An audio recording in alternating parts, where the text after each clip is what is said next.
I'm David Green from the Sociology Department at John Jay College, and I'm here with Anne-Marie Cusack.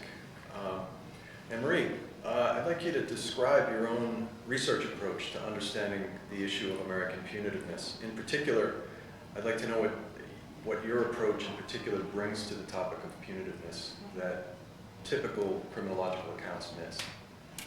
Well, my background is I'm a journalist.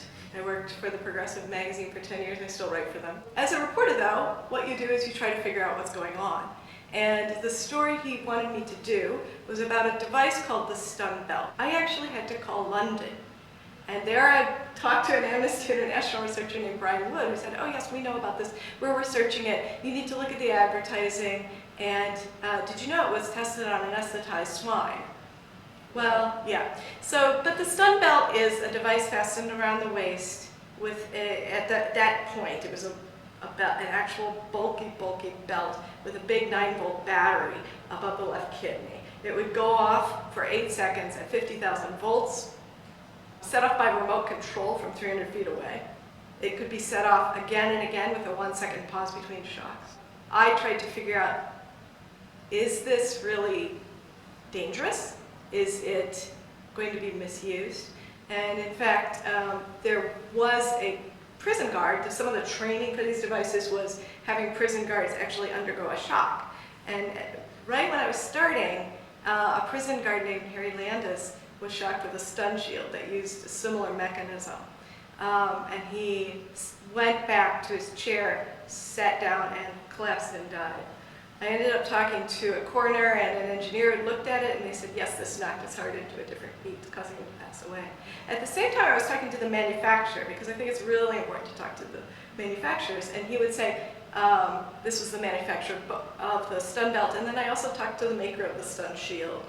The manufacturer of the stun belt would say, our stun belts are 100% non-lethal, and he really emphasized control of the inmate, and also words like devastating, meaning it causes a lot of pain.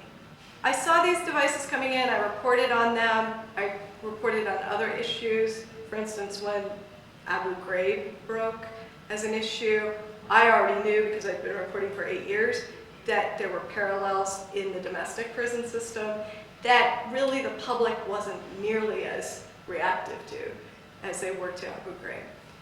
All of this reporting and much other besides that made me wonder, how did corporal punishment, a version of corporal punishment, emphasis on pain, emphasis on control, how did this all come into our prison system? When I started examining it, that why question, the how question, seemed to me to be a question of how do we let people undergo physical punishment and believe they deserve it, and then how are we seeing those people? And the more I talked to people, the more I researched, the more it looked like a lack, again, Michael Tonry just said this in his own talk, but that we no longer were able, as a public, we really were not feeling empathy for people who had committed crimes, who had violated our citizenship code in some way. That they no longer were people in our way of seeing them, we weren't interested in seeing their humanity, and then they became evil doers who then should undergo extreme control because they were always dangerous, more than being in a prison cell, being in things like a chair or a stun belt, and also when pain happened, that was part of their punishment. And that led me to culture, because how do you start to understand people as evil? How does, in the United States, punishment is populist, it's democratic. What people feel about crime, and there was a great deal of fear about crime that was disconnected from the crime rate. By '96, the crime rate was going down, and yet there was great fear of crime, and that was documented. How does that disconnect happen? And I started to look at things like culture. So we're talking religion, we're talking popular culture, etc.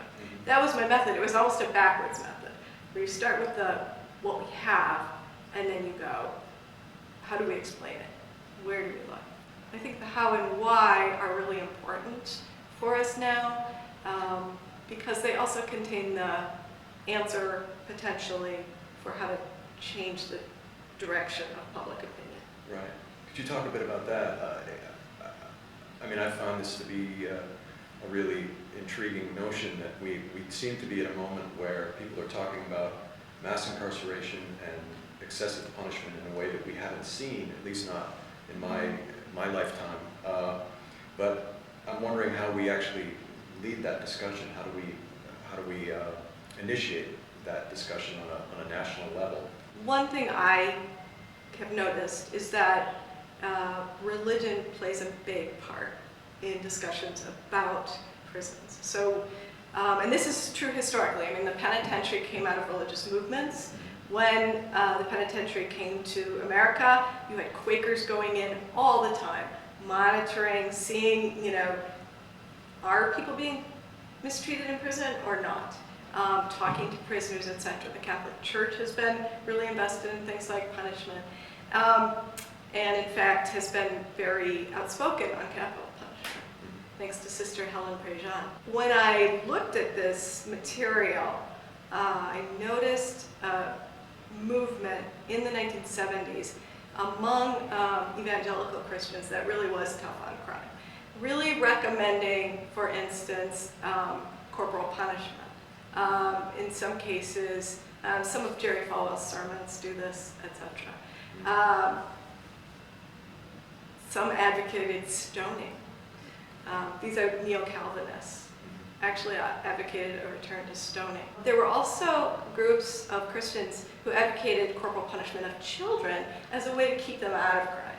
What really interested me is in the process of writing this book, I tried to get some of those groups to talk to me. And I called them all up and tried to get them to tell me what's going on now, how do you feel about crime? And they referred me to Prison Fellowship. Prison Fellowship has in some ways a very different take on crime. It is very concerned about what's going on for the safety of inmates, cares about their well-being.